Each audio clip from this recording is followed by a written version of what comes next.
सज्जनों, सभी को राधे राधे। कैसे हैं आप सब? अच्छे हैं? मैं Pandit Ashok Mishra learning with Radhe Radhe YouTube channel में आपका हार्दिक स्वागत करता हूं।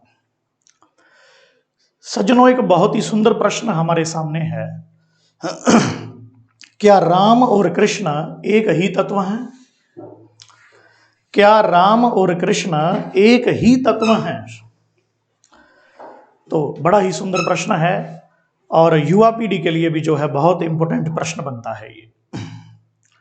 तो आइए इस प्रश्न के उत्तर देने से पूर्व गोस्वामी तुलसीदास जी महाराज की इस चौपाई का हम स्मरण करते हैं कि मंगल भवन अमंगल हारी, मंगल भवन अमंगल हारी, उमा सहित जय जपत पुरारी, जय रघुनंदन जनक किशोरी, सीताराम मनोहर जोड़ी, जय रघुनंदन जनक किशोरी, सीताराम मनोहर जोड़ी।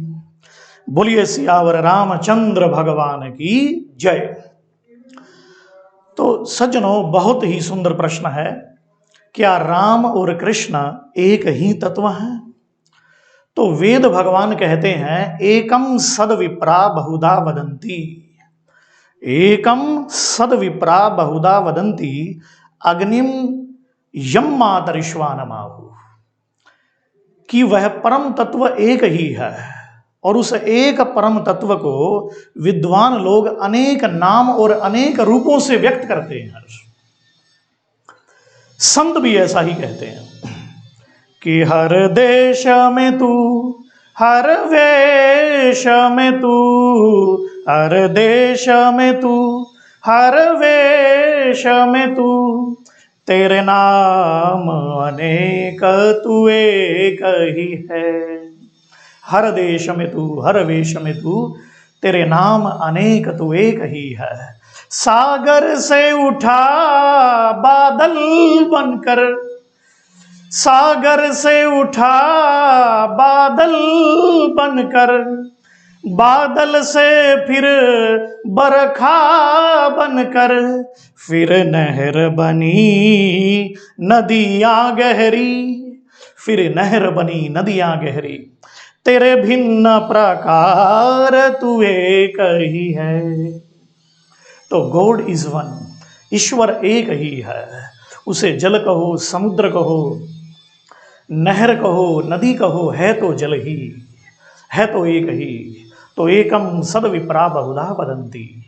संतों ने तो यहां तक कह दिया कि राम कृष्ण दो एक है, अंतर नाही निमेष, इनके नयन गंभीर हैं तो उनके चपल विशेष। राम कृष्ण दो एक है, अंतर नाही निमेष, इनके नयन गंभीर हैं तो उनके चपल विशेष। दोनों में कुछ भी अंतर नहीं है लेकिन फिर भी नयनों का अंतर जरूर है। इनके नयन गंभीर हैं। राम जी के नेत्रों में जो गंभीरता है, जो गांभीर्य है, वो घायल कर डालता है। और हमारे श्याम सुंदर जी के नेत्रों का तो कहना ही क्या है। वो तो नेत्र नहीं, नयन नहीं, कटारी है, कटारी। जिधर देखते हैं मेरे प्रभु श्याम सुंदर जी, वहीं घायल कर डालते हैं। नजर बाग में नजर से हमने नजर चुराते नजर को देखा, नजर पड़ी जब नजर के ऊपर तो नजर से घायल नजर को देखा। ऐसे प्रभु के नेत्र हैं। जादू भरी तेरी अखियां जिधर गई, घायल करके दिल में उतर गई। तो ऐसे श्याम सुंदर जी के नेत्र अत्यंत सुंदर हैं। ऐसे अनेक अनेक प्रसंग मिलते हैं। ध्यान दीजिएगा सज्जनों, बहुत ही इंपॉर्टेंट वार्ता।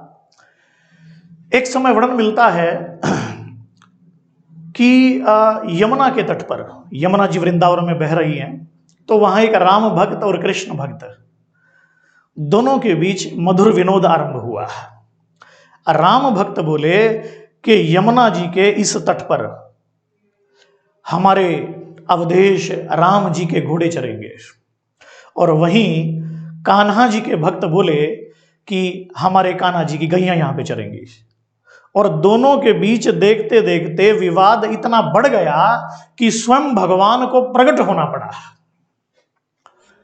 और बोले, ठाकुर जी बोलते हैं कि अरे लड़ाई मत करो, झगड़ा मत करो, क्या बात है।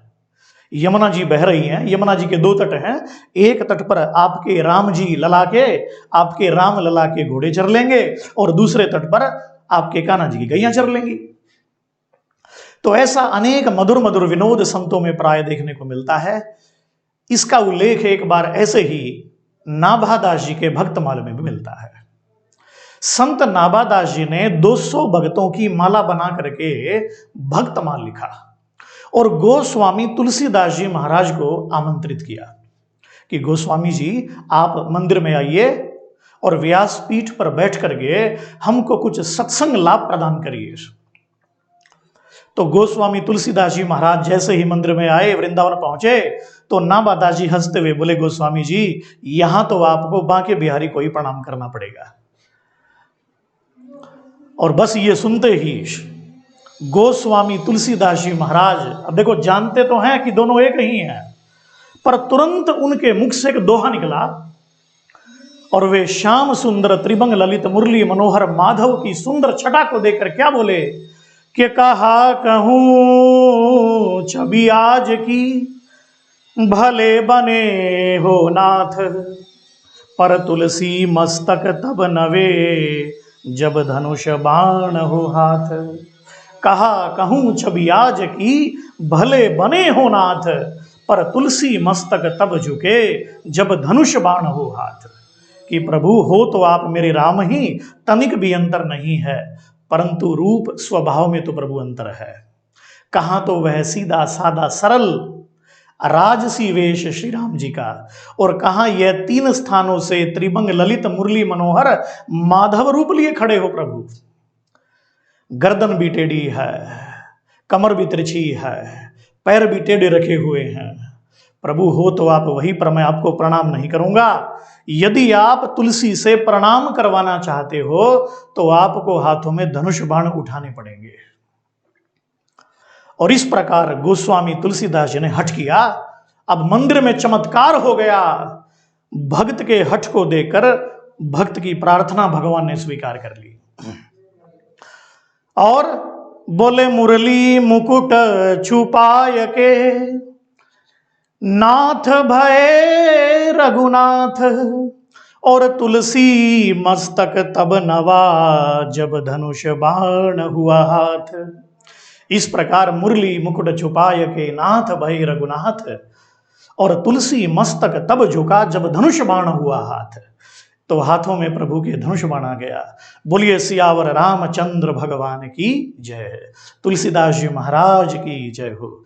तो ऐसे संत गोस्वामी तुलसीदास जी महाराज की भी घटना जीवन की मिलती है, पर मूलतः तत्व एक ही है। श्रीमद् भगवत गीता के 10वें अध्याय के 31वें श्लोक में स्वयं भगवान श्री कृष्ण जी कहते हैं, हे अर्जुन, पवनः पवतामस्मि राम है शस्त्र भृतामहम्।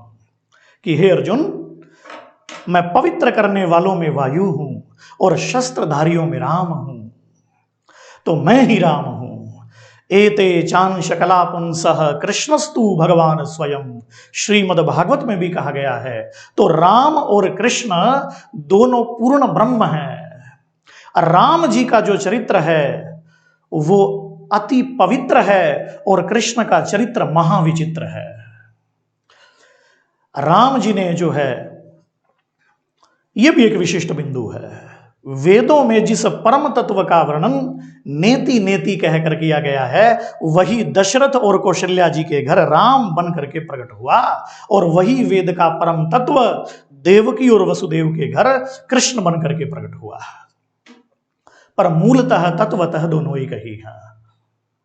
मूलतः तत्वतः दोनों का एक ही स्वरूप है। राम जी आकर के आदर्श की शिक्षा देते हैं, मर्यादा सिखाते हैं, और कृष्ण जी आकर के प्रेम करना सिखाते हैं। उनका लीला माधुर्य है। राम जी सीधे सीधे बन करके आए और कृष्ण जी थोड़े से टेढ़े बन के आए। कहा भी गया है ना, जब सीधी उंगली से घिना निकले तो उंगली टेढ़ी करनी पड़ती है। तो वैसे ही हमारे श्याम सुंदर मुरली मनोहर माधव ये टेढ़े बन करके आए हैं, और टेढ़े के जाल में तो भैया फंसना ही पड़ेगा। तो बड़े बड़े संत मुनि फंस गए हैं इनके मोह माया जाल में। तो श्री कृष्ण का रूप माधुर्य, उनका दिव्य सौंदर्य, त्रिभुवन कमनम तमाल वर्णम रविकर गौर मुखाम्बरम दधाने वपुरलकुलावृताननाब्जम विजय सखेर तिरस्तु में नवद्याः। गंगा पुत्र भीष्म भी अंतिम समय भगवान श्री कृष्ण से यही प्रार्थना करते हैं, देहांत काले तुम सामने हो, मुरली बजाते मन को लुभाते, यह गीत गाकर तननाथ त्यागू, गोविंद दामोदर माधवेति। हे श्री कृष्ण, मैं आपको कोटि कोटि प्रणाम करता हूं। तो राम और कृष्ण एक ही तत्व है। राम का बिल्कुल सरल रूप है। यदि धर्म की परिभाषा एक वाक्य में देनी हो तो शास्त्र कहते हैं, रामो विग्रहवान धर्मः। राम जी ने जो जो किया वही धर्म है। एक राजा का धर्म क्या है, एक राजा को कैसा होना चाहिए, एक पुत्र को कैसे व्यवहार करना चाहिए, एक भाई का आदर्श जीवन कैसा होना चाहिए, ये राम के चरित्र में देखने को मिलता है। एक पत्नी व्रत रहे प्रभु, रघुकुल रीति सदा चली आई, प्राण जाए पर वचन न जाई, ये राम का चरित्र है। और इधर हमारे मुरली मनोहर माधव का चरित्र देखिएगा। रणभूमि में रण को छोड़ करके भी भाग जाते हैं और रण छोड़ कहलाना पसंद करते हैं। प्रेम में सब कुछ भूल जाते हैं प्रभु। राम जी का जो जीवन है वो एक पत्नी व्रत जीवन है, और कृष्ण के जीवन में 16,108 रानियां हैं। तो राम जी ने जो किया वो हमें करना चाहिए, और कृष्ण जी ने जो कहा वो हमें करना चाहिए। श्री कृष्ण का जो उपदेश है वो भगवद गीता के नाम से जाना जाता है। श्री कृष्ण के जो गीत हैं वही भगवद गीता है। तो सज्जनों, बहुत ही सुंदर प्रश्न है। राम और कृष्ण जिसका उत्तर है दोनों एक ही तत्व हैं। आकाशात पतितं तोयम यथा गच्छति सागरम सर्वदेव नमस्कारः केशवम प्रति गच्छति। जैसे आकाश से गिरा हुआ जल, आकाश से गिरा हुआ जल किसी न किसी बहाने अंत में समुद्र तक पहुंच ही जाता है, उसी प्रकार सभी देवों को किया गया प्रणाम अंत में ईश्वर तक पहुंच ही जाता है। और ईश्वर पूर्ण ब्रह्म है, राम और कृष्ण के रूप में पूर्ण ब्रह्म है। तो हरे कृष्ण कृष्ण कृष्ण हरे हरे, हरे राम राम राम हरे हरे। तो एक प्रश्न भी आपसे मैं करता हूं, एक प्रश्न बताइएगा। रामचरितमानस की रचना तुलसीदास जी महाराज ने किस भाषा में की थी? हिंदू धर्म का सबसे विशिष्ट ग्रंथ है रामचरितमानस, जिसकी रचना गोस्वामी जी ने किस भाषा में करी? तो इस प्रश्न का उत्तर आप कमेंट में लिख करके आप मुझे जरूर बताएं। आपके हर कमेंट्स को मैं जो है बड़े आनंद युक्त होकर के पढ़ता हूं। मुझे बड़ा अच्छा लगता है जब आप उस पर उत्तर लिखते हैं। तो इन्हीं शब्दों के साथ मैं विदा लेता हूं। पंडित अशोक मिश्र, फिर कल आपसे मुलाकात होगी। तब तक के लिए जय श्री राधे, जय श्री राधे, जय श्री राधे जी।